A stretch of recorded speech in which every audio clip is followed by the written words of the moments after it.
You want to book as much acting work as you can, as often as you can. We get that.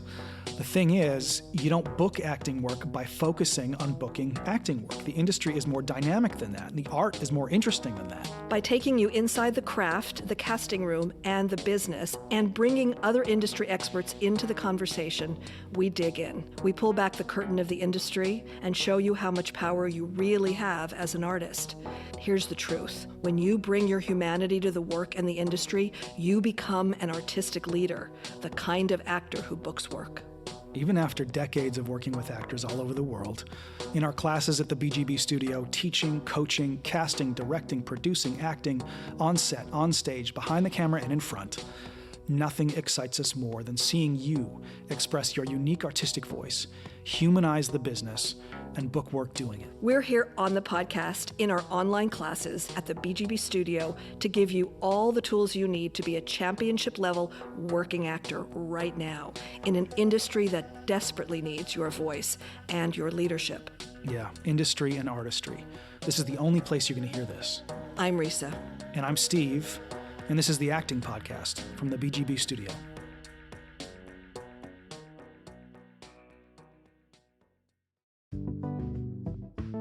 Finding and maintaining success as an actor requires intense focus on your acting work. It's a consistent practice. But in a business this dynamic and this fraught with emotional landmines, achieving your goals also requires addressing specific elements of your career and your life. To be successful, you have to take a long look at what you want your career to look like and what practical daily steps you're taking to get there. And you have to be taking responsibility for the mental and emotional roadblocks that keep you from success. So to make sure the work gets done, we offer career coaching and life design coaching. It's via Skype and Zoom for actors all over the world.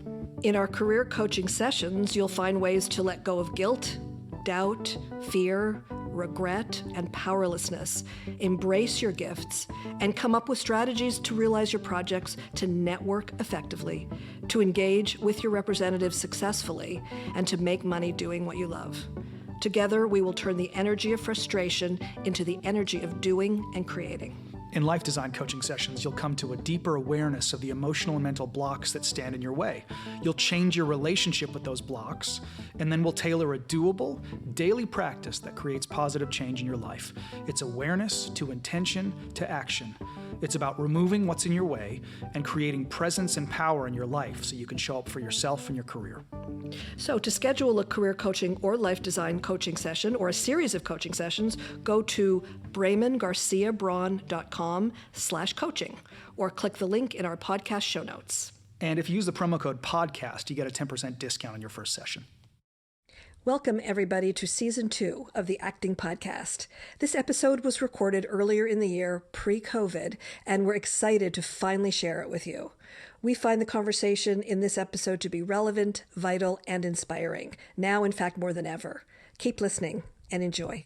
Hey, everybody. Today we have the wonderful privilege to talk to a group of actor parents and BGB actors who found a way to balance parenthood with their careers. So before we get into all the challenges and triumphs of their experiences, let us introduce these extraordinary artists and parents to you. Eddie Cahill broke into television in the role of Rachel's helplessly unqualified but sweet, adorable assistant Tag on Friends. Following that, Eddie appeared on several television series, including Sex and the City and Felicity, before landing his most career-defining role to date as homicide detective Don Flack in the long-running TV series CSI New York, which we did together. He was last seen as Connor Wallace on ABC's Conviction. And in film, Eddie made his debut in Disney's Miracle, playing USA hockey icon Jim Craig. Eddie lives in Los Angeles with his wife and son. Cate Cohen is an actor and writer with recurring roles on Jane the Virgin and HBO's Silicon Valley. She also appeared in Curb Your Enthusiasm, Law & Order True Crime, Lucifer, Gordimer Gibbons, How to Get Away with Murder, Scorpion, just to name but a few of her TV credits. Cate spent several years dancing with the Radio City Rockettes, which served as the basis for her critically acclaimed one-woman show, Out of Line, which was developed into a pilot for ABC. And Cate is also a teacher here at the BGB studio. Heather Brooker is an actress, entertainment reporter, two-time Emmy award-winning journalist, and TV personality. Millions of people watch her every week on NBCLA.com, where she's in the trailblazing role of digital entertainment reporter, the first ever at NBCLA and in the LA news market. Not only does Heather manage the multi-layered responsibility of hosting and producing weekly entertainment segments for NBCLA, she also draws listeners in with engaging conversations on her Webby award-winning podcast, Motherhood in Hollywood. She's appeared in over 40 films and television shows and has a reach of more than 250,000 followers across her social media platforms. She lives in Los Angeles with her husband, daughter, and what we're hearing is her internet-famous cat, Gracie, I love you. Anna Silk was born and raised in Fredericton, New Brunswick, Canada, a fellow Canadian. Her breakthrough role was as the lead character Beau on the sci-fi showcase hit series Lost Girl. Anna won Fan Choice at the Canada Screen Awards and was nominated for a Golden Maple Award for her work on the show. Prior to Lost Girl, she was best known for her role of Cassidy on the popular Canadian series Being Erica, for which she received a Gemini nomination. Her film credits include Assassin's Tale, Breakfast with Scott, Do Not Bend, Where the Truth Lies, and Confessions of a Dangerous Mind. And on the small screen, appearances include Ghost Whisperer, Till Death Do Us Part, TNT's acclaimed miniseries The Company, and Angela's Eyes. Anna currently resides in Los Angeles with her husband Seth and their 2 boys, Sam and Levi. Hi, everybody. Hello. Thanks for being here today to talk about parenting and career and kids and all of that and how that goes hand in hand and how sometimes it doesn't. So first, we want to just go around the room and have you, we can start with you, Heather, just say your name and what was it like before being a parent, if you can remember, and what was a defining moment when you realized, oh, I'm balancing this thing, career and parenting?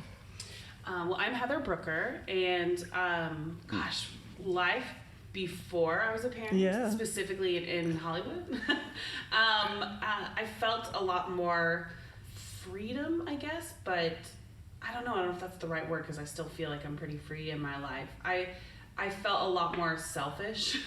I have a lot more ambitions and goals and things like that now. And I think my whole journey as a parent in Hollywood has really been an evolving process since my daughter, I've been taking her to auditions with me since she was probably 2 months old. And I incorporate her in every part of my life as an actress and as a performer. And I think there was never maybe one specific moment where I was like, oh, I'm doing this, because it seems to still be evolving, and I'm like, oh, I'm still doing this. So my big thing is just letting people know that it is possible to be a parent in this industry and still have a career and family life. Yeah.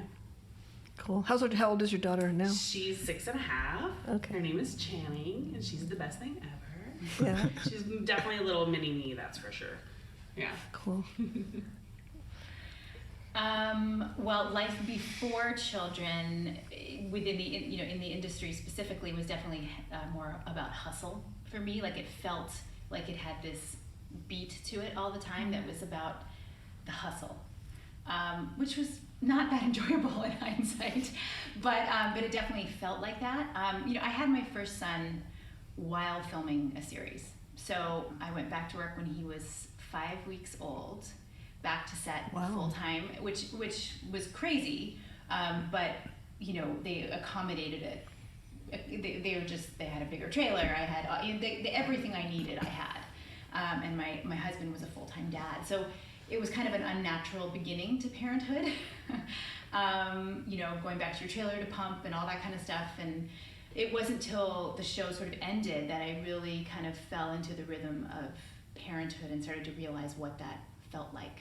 And I guess that started to it felt very divided to me in the beginning. It felt like, work is one thing and parenting is another thing. And I felt like I was compartmentalizing those things all the time. And it was actually a conversation with Steve Braun over here that switched that around for me. Oh, wow. What did Steve Braun and you talk about? No idea. About a year ago. No clue. Oh, yeah. And I said, acting doesn't feel good to me anymore. It didn't feel good. Wow. It didn't feel like it used to. And I said, maybe I don't want to do it anymore. And Steve, in his wisdom, said, part of it was because I felt like I had to become that thing I used to be to make it happen. And in his wisdom, he said, you need to develop a new relationship with acting. And that was like a light bulb moment for me. I was like, yeah, that sounds fun. So then it felt more seamless to develop that new relationship as a mother. And it's much more joyful for me now and much more cohesive. So I was very grateful to you, Steve. I love that. That's because we all have to do that. We have to keep evolving, Big time. That was Anna Silk. Eddie, Cahill here. Like Anna, I was on a series when my son was born, who's now 10 years old. And I want to say we were in the 7th season of a 9-season run. And I think up until that point, I was sort of, I was squarely in the identity of a working actor and feeling the sort of the success of being a series regular and very comfortable in that identity, to a degree, I should say. And then that segued into this like sense that it should be enough to now be a provider in a sense, because this is all seems working. But I do remember the moment my son was born, sort of immediately feeling like, holy shit, I am out of my depth. How so? I am deeply out of my depth. Yeah. Word. Felt the same way. You know what I mean? And I had 2 seasons left of the show to hide that, and then continue working. I think just because my model was, for lack of a better way of putting it, it just felt like, and I don't often feel this way, and I don't think I was translating it this way to myself, but I was like, not so much that I'm doing everything right, but everything is working, right? Everything is working. I got work. I'm as a young man who sort of, and I grew up in a model where there were women who worked that I remember was more born out of necessity. Like my mother worked in retail. It wasn't like a career drive, you know what I mean? So folks worked because folks worked. So I think it created a worldview for me that like, this was enough as the male parent until the kid arrived, and then I was like, oh shit, I'm sure we'll go on, and I don't want to tell the whole story now, because no one will talk. Yeah, that's significant. But it was alarming, and I mean to the point, and I'll confess this, and it's a bit embarrassing. I remember when the nurse took my son and went to hand him to me for the first time, and I said, I'm not ready. Really? Yeah, I was like, I'm not ready. I just wasn't ready. Wow. Yeah, which is embarrassing, and I think even has been a conversation in my relationship since, in its own way, but it's such a monumental thing, like being handed that child, figuratively or literally. And it represents, I think, in a lot of ways, particularly to people who are actors who have done the work of carving out some sort of identity of themselves within a very difficult industry and achieve some success at it. To then have that identity on some level shattered is jarring, I think, in a lot of ways. For mothers, physically and otherwise, for fathers in a different way, but all the same. Yeah, because it's seismic, right? There's the moment before you're. I remember looking at the clock. There's the moment before that kid is born, and then there's a new identity. It's like, and I was like, what the shit? So, no doubt.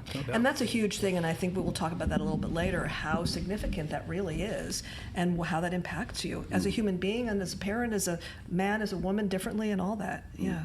Thank you for sharing that, though. Of course, yeah. No. Oh, that got me very emotional. Yeah, me too. I'm dying over here. Yeah, me too. I'm having a hard time. Take your time. I'm happy to vamp for you. Yeah. We'll do a little. That's just beautiful. Yeah, it is. And what it speaks to, and again, like this notion of identity of perhaps more than other professions, and maybe this is just me being naive, but you pursue this thing that's hard to pursue. You give it your all. There's an element of it's a one-player sport to a certain extent, even though when you're actually working, you're in collaboration. But it's you like trudging up the hill, and then all of a sudden there's there's something that distracts, that pulls you away, that you have to integrate on some level. It's not about you. This thing that might have felt indulgent, particularly for external people who thought you should have gone to law school or whatever, like, no, I'm going to push back against it and do this thing that fills me up. And then you have a child there. And so now you're going to leave that child to go do this thing that fills you up. What right do you have? Well, I'm doing it to provide for my family, but sometimes you're not. This is just an audition. Like, all that stuff comes up. Yeah. So then who are you? Are you a mom? Are you a father? Are you a parent? Are you an actor? Which? Well, the agent is going to drop you if you say you're a mom, and make good on that, and like not give them their full attention. So it all it's fraught with landmines, which is why we're here. And by the way, why is my phone is here? Because I got 2 hours of sleep last night. I have to pick up my older daughter at 2. My wife has mastitis, and my youngest has runny poop. So I'm checking in, and I may have to leave. Yeah. Real talk. Yeah. So, okay. So this is Cate Cohen. I think I was not at a point in my career where I felt confident that having a baby would allow me to come back to it. So a part of me thought, it's time, and I'm going to do this, and let's see. And I was willing to take that risk. I also had a hard time having the children, so the longer it took to have one, the more important it became, and the more I thought, this is worth me taking a step away from the struggle, from the hustle, from all of that. I remember fertility doctors telling me to, remove any stress from my life. I was like, oh, right? Yeah. Great. I guess I'll be stepping away from that for a while. And then once I had my first daughter, and I think I had my first audition at 3 when she was 3.5 weeks old, and I was so excited and grateful that it was still there, that of course my sister was visiting, and she held her in the car outside the studio, and I breastfed her right before I ran in. And but it wasn't until she was about 6 months old that I came home from an audition, and she was on the floor in front of me, and she sat up for the first time. But I missed it because I was redoing the audition in my head. I was there going like, oh, I should have done that, I should have done that. And she was just smiling and looking at me. And I just thought, oh, okay. If I'm going to do this, I'm no longer going to do it this way, because I'm going to miss it. I'm going to miss all of this. So I always go back to that moment of like, be present, and it's not worth. And what was I doing? Right. In it my wasn't like you were really working. I wasn't working. I was obsessing, and from that moment on, I said, "This, I will only do this if it's easy." And actually, that was like my motto for several years. That worked really well. Wow. I'm like, this has to be easy, because this is not. Yeah. Parenting is not. It wasn't for me. So the parenting is not easy. Let's get real. I mean, it's and especially with babies. I'm not a baby. Yeah. Babies are not my, as my friend says, zone of genius. Your zone of genius. I love that. Okay. But so I'm there right now, and it's hard. Yeah, it's intense. Yeah, you have the physical toll, even on the father, and all this, Yeah. and, the mental, emotional toll. It's challenging. So let's then just go to those places. And I suspect, we talked about 6 months or 3 months was the first time. What is that moment like? The first time that you step away from your kid in some significant way, either because you're going to set, or to an audition, or to another city, because that's an interesting moment, right? When kids in school or whatever that is, you have roots somewhere, and all of a sudden the agent says, congratulations, you're leaving your child for 6 months, and you're like, oh, great, but also that sucks. Yeah, at whatever age, because right. I know I did it, when my kids were a little bit older. Right. But it's still devastating. So, But Heather, you talk about that integrating Channing into your life. Are there moments though when for work you have to step away, and what's that like for you? Yeah, it's interesting because I now have a job that is not necessarily in acting, but it's still in entertainment. Through Motherhood in Hollywood, I was hired at NBC here in Los Angeles as their entertainment reporter. Can I interject in 1 second? Just say, it's so fucking badass that you did that, and also you took that, you made that, which is so awesome. They created the position for me. It did not exist before. Before I came along, and I'm so grateful for this job every day. And so I'm still in the entertainment industry. I still go on auditions, but I travel a lot more for NBC stuff, like to go and press junkets or press trips or whatever. And one of the things that I loved about motherhood in Hollywood was that if I do get invited on trips, I can take my daughter with me. Like, she's very much a part of everything that I do. Everything I do on social media, she's a part of that too. And and like what you were saying, if it's hard, I don't want to do it. So if there's not a way I can incorporate my family life into my job or into my career with my business with Motherhood in Hollywood now, I don't want to do it, because it's not worth it to me to not be able to pick her up from school and not be able to spend time with her. Like, obviously there are times when we work, we can't be there every single time, and that is heartbreaking. But at the same time, I know I was a person before I had her that had career goals and dreams and was a member of the workforce and all of that. And I want her to see that mommy does work. I have a job. I have multiple jobs and a business, but I'm still there for her when she needs me to be there. I'm still there for her after school. We go to ballet, we go to, soccer, we do all of those things together. And if there's a time where she feels like I'm not present, I very much encourage her to tell me, because sometimes I don't notice. I'm on my phone a lot. Like, this is really hard for me, you guys. I want you to know that. I have my phone in front of me, but I'm like, don't touch it. I'm on my phone a lot for work, because my job as a digital reporter and someone whose business is online is all on my phone. And I encourage her to tell me if she feels like I'm not present with her or if I'm not That's there. Great. And she does. She'll be like, Mommy. And I'm like, oh my God, I'm sorry. So, and that's super helpful. And then but I also want her to see that it's okay for me to be a working mom and working person. Sure. You know, I want her to see that that's important, because she used to say, Daddy goes to work every day, but you get to stay home. And I'm like, oh, no. I was like, Mommy works really, really hard, but it's just in a different way. I don't have a 9-to-5 typical office job like Daddy does, but I definitely do still work. And I love that I get to find ways to incorporate her into that as much as I can. And it gives her a real value in understanding what that is for her. Yeah, absolutely. Yeah. And you know what, you asked earlier if there was a moment where I did realize that this was a different path, and that I could do both, be a mom. And I realized I was at an audition for Jane the Virgin. It was like the 13th time I auditioned for that show.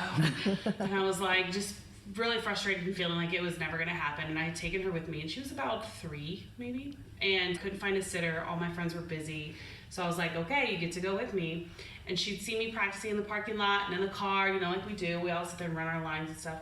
And I took her into the room with me, and she sat down and she watched, and casting director said, thanks so much. And as we were leaving, she goes, good job, Mommy, I think you got it.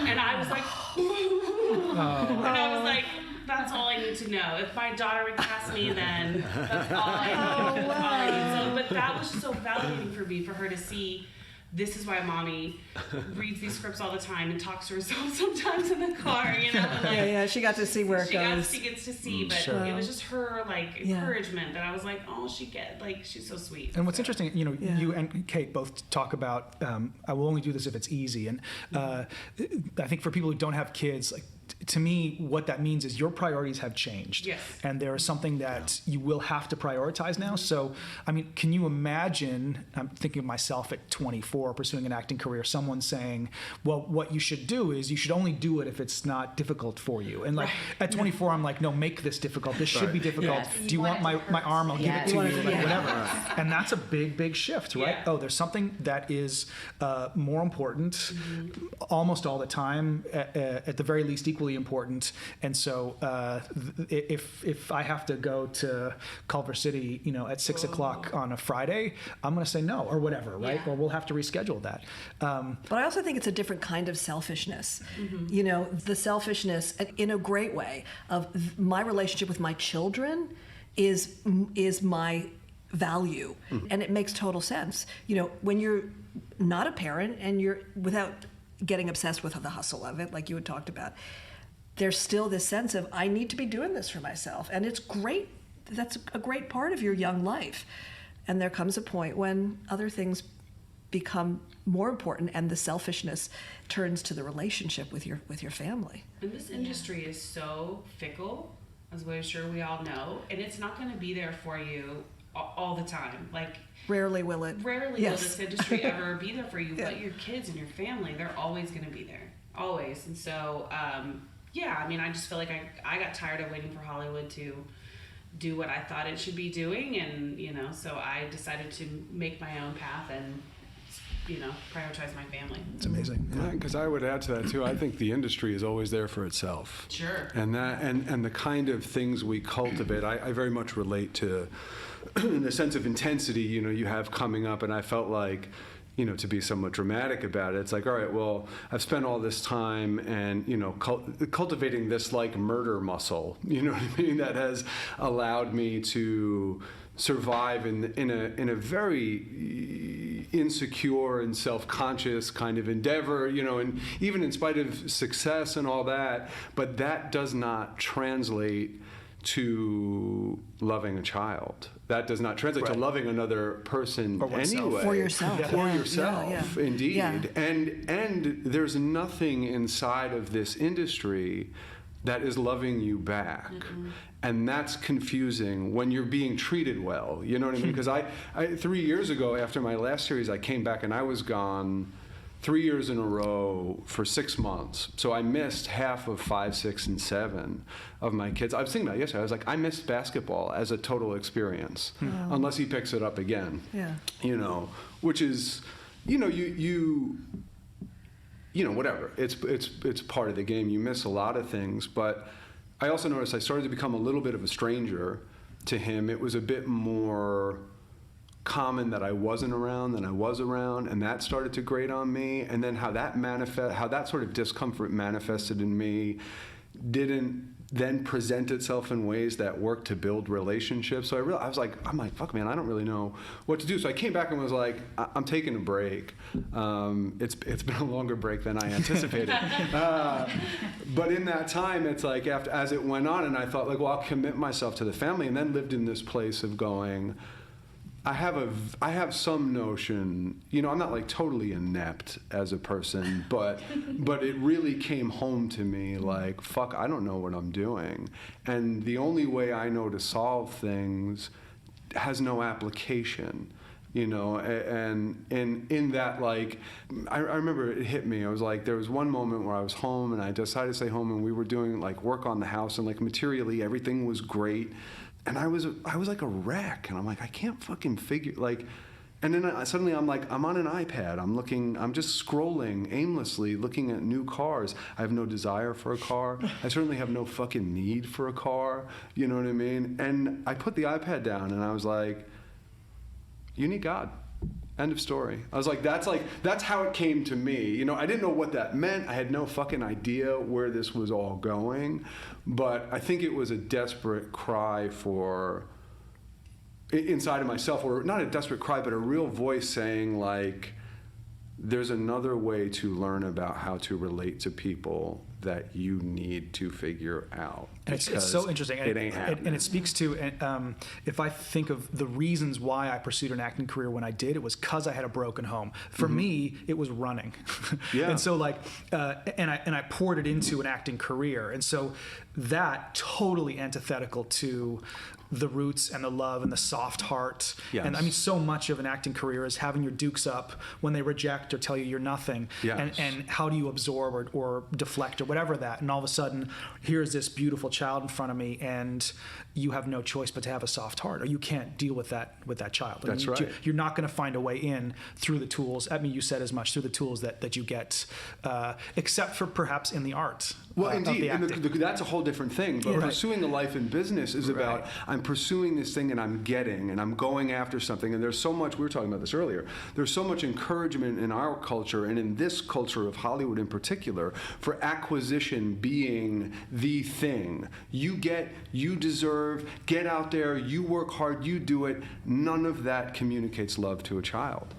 Or love to anybody. There isn't the softness, and we'll talk a little about so it's like, how your relationship to acting has changed as a parent, and as you've had an emotional attachment to these creatures. Yeah. Because you have to learn how to give yourself away. Yeah, exactly. That's where your abundance lives. Yeah. Ultimately. And that's where your acting gets great. It's deep and powerful. That's right. And that's something that that's a great gift in this. It's the greatest gift. So would you and say you parents can are better actors? Absolutely. Absolutely. Yes, I am going to say that too. There's a whole bunch of And probably kids, There's a whole bunch of 20-somethings or whoever, right? Or people who just have decided to not have kids who are rolling their eyes right now. And screw these guys. Well, let's say so instead of saying better, they're a different kind of parent, and you learn a different way back to your acting through your parenting, and that's inevitable. And not just, I mean, I'm not an actor, but it for me, it taught me how to be a better human being, a better professional entirely, a better, artist of all kinds, and That's so what I feel like I've learned from, of all the things I've done in my life, I feel like parenting is actually the thing that I do really well. Oh, amen. And the reason that I'm so damn good at it is because I allow myself to be wrong. I allow myself mistakes. I allow myself, oh no, now I'll start crying, but I allow myself to discover what parenting is. And so when I looked at it that way, I thought, well, I should do that. I should parent myself in this business. Around the same time that I met with Steve a year ago or so, I read this quote that was something like, the most resilient children come from the gentlest hands. And I loved it so much. I was like, that's so true. And I thought, well, maybe the most resilient artist can come from the gentlest hands. And so I actually started to do less. The hustle started to feel different to me. Because the hustle before, once I had children, felt really ugly. And it wasn't something I wanted to do. It felt like I had to turn into this monster to get out there and put up my monster muscle and fight in the industry. I didn't want to do it anymore. I was like, that doesn't feel good to me. And so I've learned so much as an artist from parenting. I really have. And that feels like a shift just generally in the industry even of openness to softness and not this strict iron hand of this patriarchal figure that's you need to do this thing and it should hurt. And certainly around acting studios, which is the perspective that I come from, and I think we have seen more growth when we offer space and softness and invite people to inhabit that space as opposed to that violence. And here we get to, some of the ways that we all grew up, perhaps, without wagging fingers or pointing them at anybody. I'll point. So, yeah, you're going to point. But some of this is we get to bring to bear our experiences and our insights and create that space for our own kids. Cate, with moments that you talk about, I know you have this amazing story when you were on that commercial and which you've talked about before. But moments when you felt, before we get to that, where you had to make the choice to leave to do what it is that you do, and how that made you feel, if that makes sense. Yeah. I have not worked for lengthy periods of time since having children. I work consistently, but I'm constantly looking and auditioning, or was, I should say. And so my days were spent coming and going. A lot of children standing at the door screaming, "Don't leave." Ugh. And really testing my, and sometimes pushing me out, making me want to leave because that need was so overwhelming and I needed a place for myself. And so for me, my acting has not been about bringing my kids with me. My acting has been about a place of solace and expression separate for them so that I can come back feeling more whole. Yeah, I get that. And like I've had something for myself. And that's different. I haven't had the question posed to me, do you want to go away for 3 months? That would be a very different, and at one point, very easy yes, to be quite honest. But, and a wish that I had, but more important, yes, a time on set when, because I didn't work consistently and my husband has had the full-time job that has kept us stable, I have played into a power dynamic that has been very complicated in that I don't earn enough, so let me squeeze myself around what you do. And at one point and he's been incredibly supportive, and he's a very hands-on father. He works from home, so the commute is gone, although he really does work separately. But I remember at one point printing out a spreadsheet of what I had earned and how it did outdo the amount of nannying I had gotten that year. And I said, it's worth it to me. It's worth it to me that I feel sane and it's not about the money. Yeah. I mean, and yet I felt that and it wasn't even coming from him, but I was like, I have to point out to you that even if I'm breaking even or barely making a profit, I feel whole. We've done that math too. Yep. Yeah, it's a lot. Yep. But one of the things that I keep coming back to as everybody's talking that I want to say is that I've changed as an actor and as someone in this business because of I'm going to cry now, because of my girls.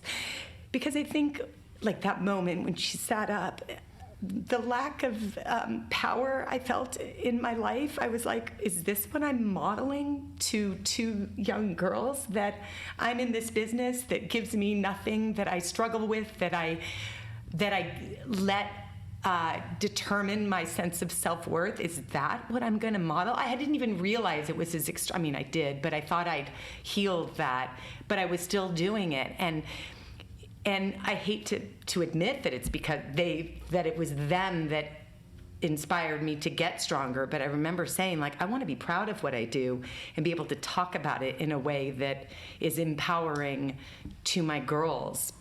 Because I think in the beginning I just didn't talk, they were young enough that I didn't have to talk about it. But then the older they get and they're like, now what do you do? Where are you going? And it started out as I tell stories. I help tell stories because they understood that.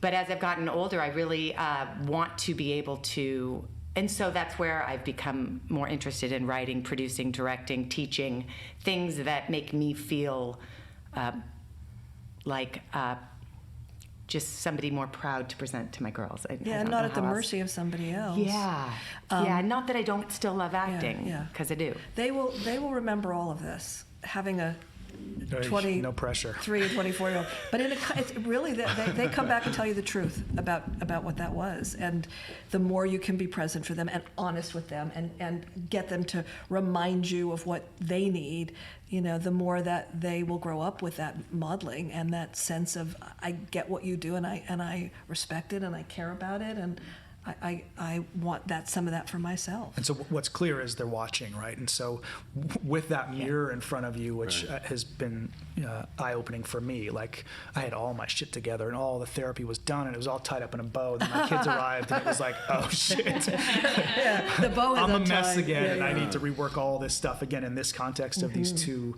beautiful children looking at me, and mirroring where I'm at. So given that they're watching, what kind of actor or industry professional do you want to be now for them? Well, you have, in my experience, I relate very much to something you said. It's like, I have found doing putting effort into defining myself outside of the industry, and it's not even so much that I ever consciously define myself by the industry, but like my whole life, my whole young adult life up until now was pretty much in pursuit of work. My industry was this industry, and it doesn't offer comfort, which is to say it can often make you, and I remember distinctly having a moment going like, I don't want to model for my son like this fucking nervous wreck who somehow, and I think because a lot of us have artistic aspirations or come from, these other drives that then we try to marry to this industry, we're looking for meaning in life. I think everybody is to a degree, but maybe there's a conscious component of like, I'm looking for something. I'm looking to find meaning. And I've slowly and very kind of drastically realized, like, I'm not going to find fucking meaning in this industry. Like, there's no way to find, it's not there. It's a job, you know what I mean? And so divorcing myself from, like, broadening the horizons, you know what I mean? Like, just building a portfolio that kind of toiled in an economy that might be a little bit more loving and graceful than just transactional and win or lose, because when you feel like you're winning, you run the risk of maybe modeling an ego that's too strong, and when you're losing, perhaps you run the risk of modeling an ego that's too weak, and suffering, and that didn't look like a fun thing to put out to a young boy either. particularly when you're thinking like, does he know that I love him? You know what I mean? In those early years, like, does he know? Do I know how to communicate that? What the fuck am I doing? And my wife just seems she struggled, in the way that, moms who bear a lot of the burden, particularly in the early years, struggle. But also, she just looks so fucking good at it to me. You know what I mean? And I was, I think, scared and had a place to hide. You know what I mean? Sure. Yeah. You've talked, Heather, about integrating your daughter and modeling for her.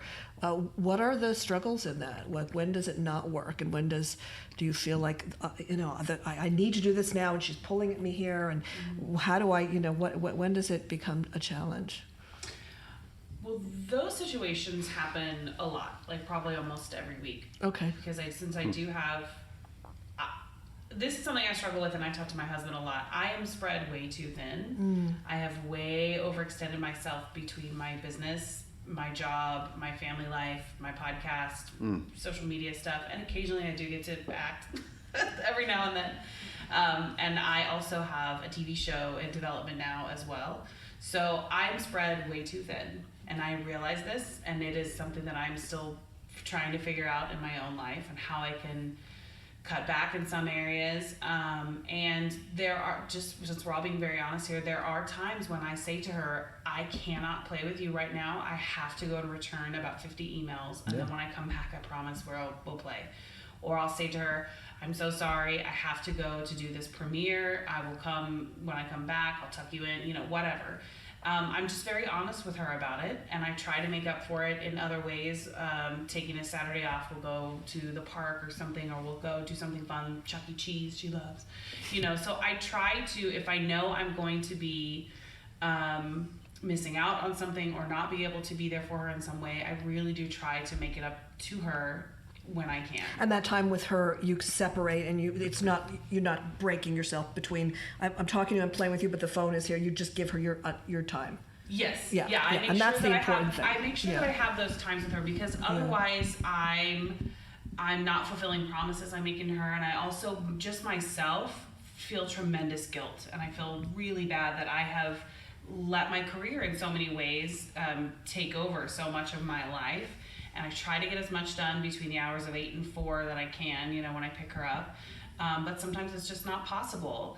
And I explained to her, I'm very honest with her. I'm like, I'm sorry, mommy's overcommitted this week, and I promise I'll make it up to you next week or whatever. I think that's the key, though, too, is that you're saying, I've got to spend X number of time doing this. Yeah. This is my job, and then I will be. Yeah. And then show up for that. Yeah. And I try to be, and I try to just be really open with her about that, so she doesn't think that I'm just like all work and and then that's my priority, because it isn't. She is my priority, but there are times when we get busy as people, and we have responsibility. I have people that are depending on me or waiting for me on certain things, and I can't let that go. But there's always that sense of guilt where you're like, oh, but I think those boundaries and that clarity of that is good for kids. Yeah. Because they get to understand, I don't, I have to let that go and fend for myself for a few minutes, or, feel like I can. She's going to come back and take care of things, but also understand that there are boundaries. No, I'm not perfect. Like, I'm not a perfect person, and I'm trying to do the best I can at pursuing my dreams and follow my career, and also be a good mom to her. But I let her know, like, mommy makes mistakes, daddy makes mistakes. We're not perfect, but we love you more than anything else in the world. And my hope is that as she grows up and gets older, that's what will resonate with her. And the time element of working in this industry can be absolutely fucking merciless. Like, the fact that you said, take a Saturday off is profound. And I remember coming off a series that ran for 9 years. One of my great takeaways was I saw just as many families break up. Sure. You know what I mean? Yeah. And when it's working, and that's what I found so hard is when it's working, but it does not give it away for free. Even when it's rewarding you handsomely, it will suck you up into 60. That was a big thing for me too. I was watching number 1 on the last series I did, who was working about 23 out of 24 hours in the day, and then flying over. And I thought, like, man, that looks like fucking hell. Yeah, right. Like, listen, it's a good job. It's a fine job, but there's nothing that is that rewarding that you want to devote every waking hour to. It's just not that good, frankly. And what was that? Yeah, I was going to say, no, what was that experience for you, Anna? Just in as much as not only were you series regular, you were number one on the call sheet, and there were stunt days and like on and on. Like, how did you navigate in terms of your time? Well, I think then, I mean, so the series ran for 5 seasons, and so I had Sam right before season 4. And it was a crazy season that we had new people on. It was just, the hours were just all over the place. And I remember thinking, okay, this is what I need to do. I go to set, I beat people up, I'm covered in fake blood, you know, all that kind of stuff. And then I come back to my trailer and I take a moment, and I'm like, Sam's in there. Not alone, he's with my husband. And I'm going in and I'm going to make sure he knows that he's the most important thing that I'm about to, that he's the most important person I'm going to see. So I'd go in with my fake blood on and I'd be like, hey! And he was excited, and I really made sure to do that, which worked for a season. But the other thing we haven't talked about yet is sort of what self-care looks like when you, for anyone, frankly, but you know, I was really burnt out at the end of that season. Boy, was I burnt out. And then, you know, the next season was the final one, and we had it sort of down by then. But when it comes to self-care, I feel like moms in particular, when you know, the message is like, you've got to take care of yourself, you've got to take time for yourself, and then the next word is always go get a manicure for some reason. I don't know why. Because it feels like the only time you can get away, and for 10 minutes, and that's all you can do for yourself. And there's nothing wrong with going for a manicure, obviously, but I think it has to be more than that. It's just, that's an idea. It's an idea. Yeah. A full body. Well, it has to be a full mind. It's a different, it's a mind thing. It's the intention. Yeah, it's intention. Yeah. You kind of have to, I feel like it's so, you know, there was a naturopathic doctor I was working with at the time, and I was like, gosh, you know, I was pregnant, and I was thinking, how am I going to fit this baby into this crazy life, working 16 hours a day? And he was like, you won't. You will fit your life around your baby. And I was like, oh yeah, that's so much more comforting. I was still going to be insane, but the mental shift of that for me was so profound. I was like, of course, that's what we're going to do. Yeah. And it was just that shift that really helped us. And the trick is the industry didn't get the memo, right? So like, so then it requires a significant, I think each of you is articulating this, a significant pushback against the industry, which has no interest in, you know, what you're challenged by.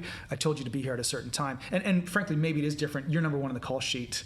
If you're not comfortable, or if it doesn't work for you, then the show has to, on some level, you know, alter. But I just was coaching this remarkably talented actor who's had a really wonderful career. Anyone would look at any metric, by any metric, and say that this person is really successful. They have 2 young kids, and the agent just dropped that actor. And the agent, she, who also has kids, said, I can't. I can't what? You're not around as much as I need you to be around. Yeah. And so that agent, I suspect, has a meeting with all the other partners in that company, and they're going down the roster and thinking numbers and who's paying the mortgage this month and or the last year, frankly, because there's 2 young kids involved in this, and they think this actor is not that person. So it is not even disrespect. It's just disinterest. We're moving forward, and that's it. I keep having the thought, like, wow, it's such a different experience being employed with a new baby and not being employed as an actor with a new baby. And I'm imagining all the listeners who might have babies who aren't working. Yeah. And there were so many things that changed for the better, even as I was not employed most of the time, in that I did not have the time to give it that I had given it before I had kids. Yeah. The anxiety, the worry, the running the lines, the overworking it, the obsessing about my appearance and the outfit and my hair and my makeup. It got to the point where I had my mom outfit, my lawyer outfit, and my casual business outfit, and I grabbed it and stuck it on without thinking about it. I knew how to get my makeup on in 5 minutes. minutes. Didn't wash my hair for 8 days, could go that long and still have it look okay. And I had my system. And suddenly I was like, what was all that other time spent doing? Right. What have I... Because it worked. And you know what? Every actor I've seen come in for an audition who is a new parent or putting time into parenting, man or woman or other, is... And when they give up all that crap, like, the perfect hair and the perfect line memorization and the perfect makeup and all that stuff, and just say, I'm here, I'm a human, I'm here to. It changes. People drop in differently. They care about the real things, the human things, the real values of the work. And that translates. And sometimes people say it, certainly to me, and I go, great, fine, it's cool. Yeah, you look fantastic. Don't worry about it. Or, they'll take care of you on the day. There's plenty of people who are paid for that. But I see a huge shift in actors, which is a beautiful one. And I think other people do too. When you just can't obsess any longer, and nor should you. And the real work starts to become important.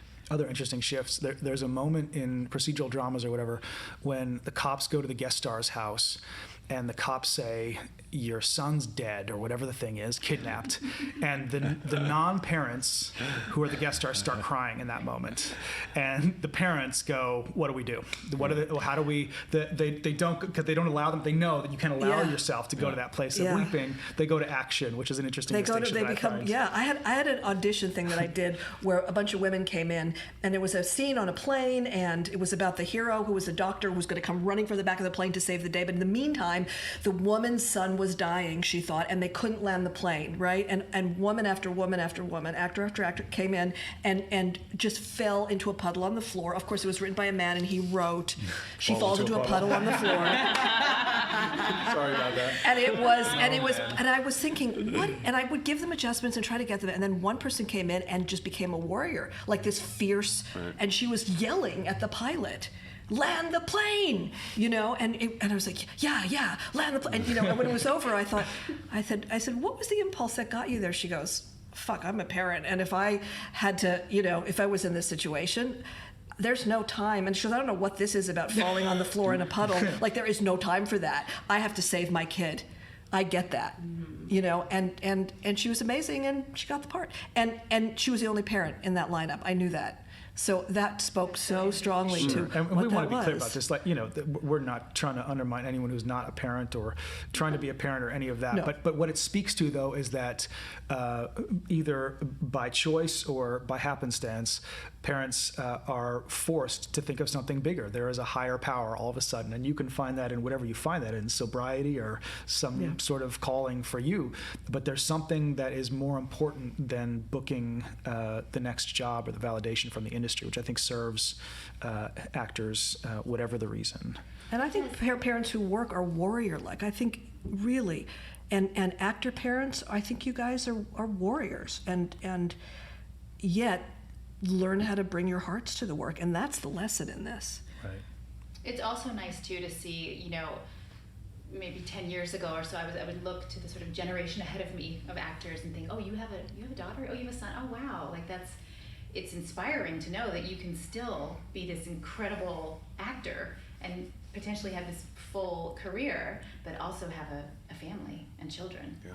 I mean, that was, it felt like either or to me when I started.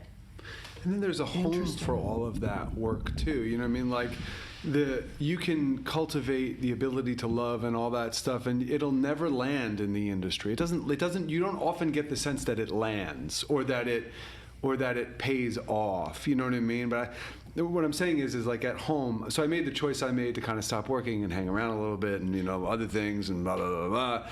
And I felt crazy. I was like, how the fuck am I going? And I'm the sole working parent in our operation. How am I going to do? Like, what is wrong with you? Why the fuck are you doing this? You get, the industry's not going, hey, thank God you're doing this. Your kid's gonna love you, and this is great. You're so generous. And it takes time to build relationship and to develop, trust and create new rhythms and systemic changes. I'm constantly humbled at how difficult changing systems is, in whatever way. all to say that in the fall, I took a job that took me out of town. I went out of town once, and then I was going out of town again. And I was leaving on a Tuesday, and Monday night is my night at home, one of my nights at home with Henry, because my wife is out doing something. And we're sitting on the couch, and we're chatting, and I'm sort of packing. He looks at me, he goes, man. And this didn't dawn on me until I was on the plane the next day. He was like, it's so weird that you're going out of town. He's like, I got so used to you being around. And I just said it, and then I was on the plane the next day, and I went, fuck yeah. Like, right, okay. And there's like a payoff for this stuff that industry doesn't pay it, but your friendships will pay it back. Any love relationship will pay it back, but it exists in a different way, I think, between a child and a parent, and there was something so gratifying about it. It wasn't like, a fucking unicorn didn't show up, the clouds didn't part. It felt very matter of fact until it hit me the next day and was like, I'm not crazy. And I think what's interesting is that because the industry is what it is, and it's not even a villain, it just like doesn't have that ability, is that it can start robbing you of your humanity. So there's something about that home that you talked about where you're forced as a practice, because there are eyes looking at you that demand your presence and your heart, that you practice that there. Can I add one thing to that? I had a moment yesterday where the industry hurt my feelings in a way that it hasn't done in a long time, that felt uniquely personal. And then in processing that, I found myself in the end trying to find some peace, going, people are warm, business is cold. Yeah, sure. I love that. And it just helped because it stayed, because my impulse immediately wanted to be like, I'll fucking show these motherfuckers. And then it was like, no. I don't want to do that. I've killed enough in my life. And there are a lot of parents in this industry, but many of them who are agents and managers and producers, they've found a way to have a regular enough life and a stable enough job and they've worked out a system, and they're not, first of all, required to bring this kind of vulnerability to their work, and also it's not as irregular. And so, they may be warm, but the work that they do may just become cold, and they may get to that place of, we need to drop this actor, and they may lose their vulnerability, humanity, and empathy and compassion, which is something you guys can't lose, because that's who you are as creatures. What were you going to say, Kate? Well, I was going to say, I'm fascinated by how many things you're doing. Heather, I am inspired. Are you saying you get that done without any help, or do you? This is just the practical part of me that wants to know. She wants to know. How do you do this? Do you have a nanny? I don't have a nanny. No, I do everything. That's crazy. She's got a wedding ring on each hand. She's got two husbands. But that's not fair. I should not say I do everything myself. I have an amazing husband who is a tremendous support to me and has been incredible. And I'm lucky that he does have a 9-to-5, so he takes my daughter to school every day, because he knows sometimes I'm up late at night working and emailing, and so he takes her in the morning and I pick her up in the afternoon. We have a wonderful routine. But I don't have a nanny or anything like that, no. But here's the thing, I think this speaks to everyone's different, and I realize I thought I would be the best parent ever, and I'm realizing, I have all these limitations, so many limitations. Well, it'll bear that to you no matter who you are, right? Yeah. I think we could all. But even turns out it requires a certain level of organizational skills to do all the things you want to do, and divvying up your time. All that stuff is challenging. I had a conversation with someone who's very, very close to me, and she said, she was crying, and she said, I'm a better parent because I work. And what she was saying was, this is 6-7 years ago, and her kids are amazing, and what she was saying was, when I am away from them at work, filling myself up, and then coming back for a shorter period of time, I can be more present with them. So there's something about, every birth is unique and individual, every parent, every kid, it's all so different. Yeah, it was like that for me, I think, for a long time. Because I loved certain kind of work I did, and it would fill me up, and then I could come home and be that for my kids. And now they see that. They go, that had value for you, because I can talk to them, they're in their early 20s, and that's huge to be able to know that about yourself, and yet, like you were saying, to be able, Heather, to be able to then, when you do come home, to be present, because I do see parents who come home, but they're working while they're making dinner and on their phones and yelling at people on the phone in front of their kids, and then their kids now at age 2 are on iPads and phones, and everybody's fractured, and that's what they're modeling. It's what so that's an important distinction. Well, and I think that lends itself to what I was going to say, which is one of I definitely know I'm a better parent when I'm working. Yeah. But what's interesting is when the job doesn't present itself as like, well, I got to go for 3 months, or I'm now in town but working consistently, to be a self-starter and choose that over being at home is a really... It challenges you daily to be like, I have to, because I will just get sucked in. And suddenly there I am at play dates, and I'm like, what about your deadline you gave yourself to finish that script you want to write? You are now parenting a lot, and then so you have to be really, I am learning to be better with where do I want to be at this moment. And if it is in the play date for today, be there, but then make sure I'm making the space for the work I need to do, even if the paycheck isn't presenting itself on my desk to justify it, and say, well, I'm providing for you. I may be potentially providing for you or working my way toward providing you, but I'm also filling myself up. You're filling yourself up. Yeah. Which is huge. I think the other thing that's, like, the industry also offers a gift, I think, because there are parents who have to work 3 jobs. Oh, God, yeah. They have to work 3 jobs, Yes. and there's no other choice, and they have to make that work. Right. And if we're in an industry that allows flexibility, if you have the right support, that can reward you financially for periods of time. And so while it's frustrating, it also is a gift to, I think, to have some say in how hard you want to push. And how much more you want to be home. Trying to balance it is super challenging, but I think that we're also lucky. Absolutely. I mean, I look at my own suffering in the Buddhist sense, not like torturous, but like of my wife and me right now with a 5-month-old and a 5.5-year-old, and then just extrapolate single moms, or my mom was just her for a long time, and you think of how stressful that has to be. Yeah. Add to that financial stresses or any sort of other situations. That's, and it's about then stopping in all of the suffering, whatever it is for any of us, and realizing what's in front of you. Right. This family, these children, this love. And I grew up with a mom in the arts, and I grew up, and your mom is amazing. She's just like, she's pretty amazing. Can you talk about in what capacity she's in the arts? Go for it. She's an acting teacher at a liberal arts university. So it was part of an arts program. But I mean, I'm so close to my mom. I called her on the way to this podcast to say, I'm going to do the podcast. That's how much we talk, and we share everything. But there were periods of time where she'd be rehearsing a play, and so I would come home from school, there was a babysitter, and the babysitter would make me dinner and put me to bed for a couple months at a time. But then the show was over, and my mom was there all the time. So I got this balance. I loved it. I think at the time I remember getting really angry with my mom and a friend of ours, a family friend who were over. I was like, I just want you guys to be normal. Can you guys just have normal conversations? And they're like, well, what do you want us to talk about? And I was like about shopping and stuff like that, because they were just so arty. And it didn't fit into my vibe at the time. And so they started talking about shopping and funny accents just to But, and look at you now. Looking back, it was the best thing. It was the best thing to have a mom that was so creative and loved what she did so much. Yeah, that's and then when I went into this business, she understood what I was doing. She understood what a victory was, Yeah. It's nice to make space for that too, in the way you did, because I find myself like I'm, in terms of any sort of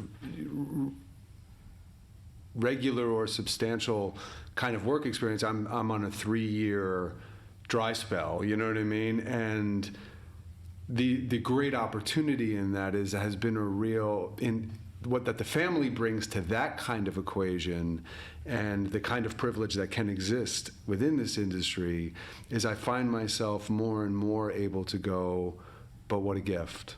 what a gift this time has been, what a treat. Yes, I don't have total control over the way it's all working all the time, but I mean, thank God. You know what I mean? Miss any of that. And you don't want to miss any of it. And sometimes you can for a moment. And Well, you yeah. don't know.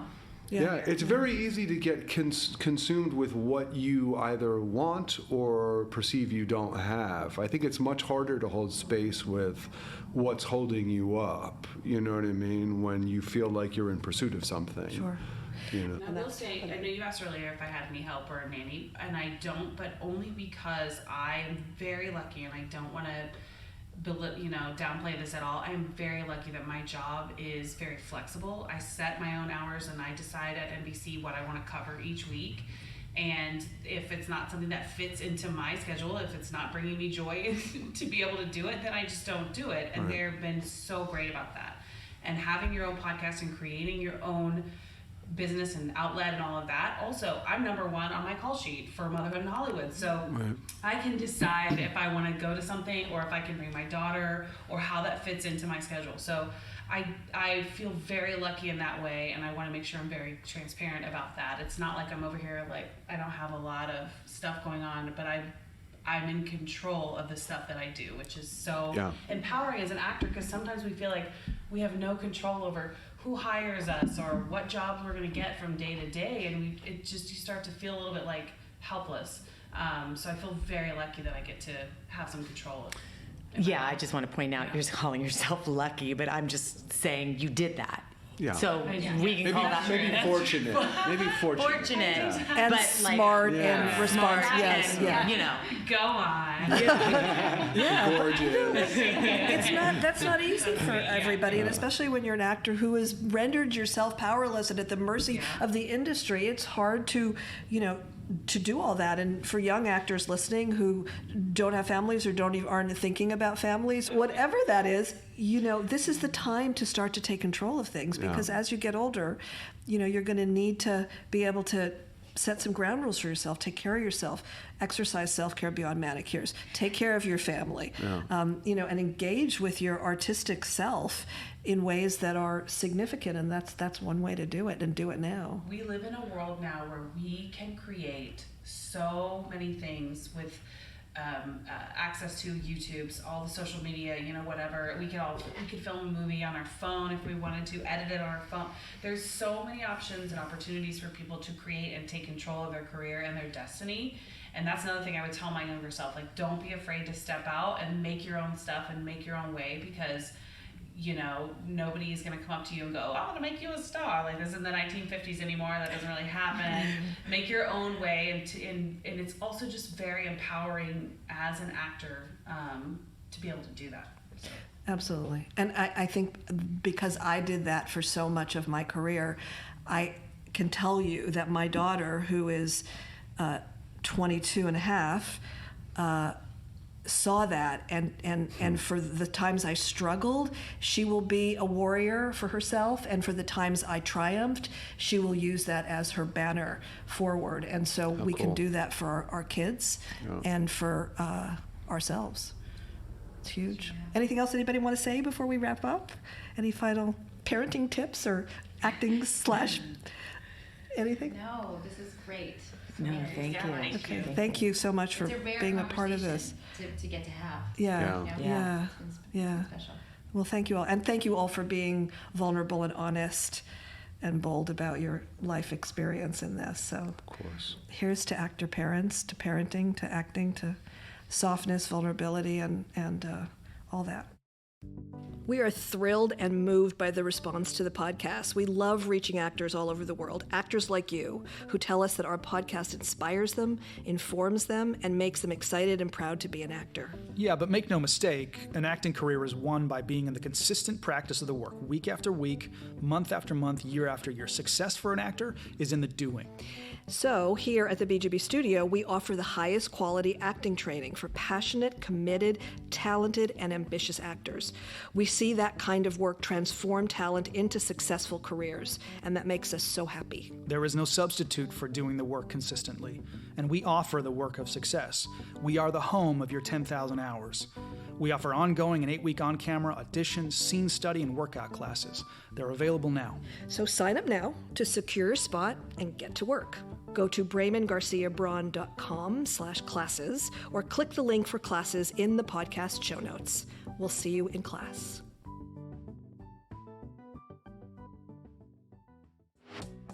We love sharing this content with our community. We offer it 100% free, and it's our privilege to do so. If you're loving this podcast and are interested in offering something in return, go ahead and subscribe to the Acting Podcast. Then find us on Apple Podcasts or wherever you like to listen to your podcast and leave us an honest rating and review. Your words will help us bring this work to even more actors and artists around the world. Thank you so much for listening and for being here with us. We love how this community shows up for us and for each other, online and in the studio. Come visit us online at thebgbstudio.com. Jump into a class with us. We're here to get you into the kind of shape necessary to be successful.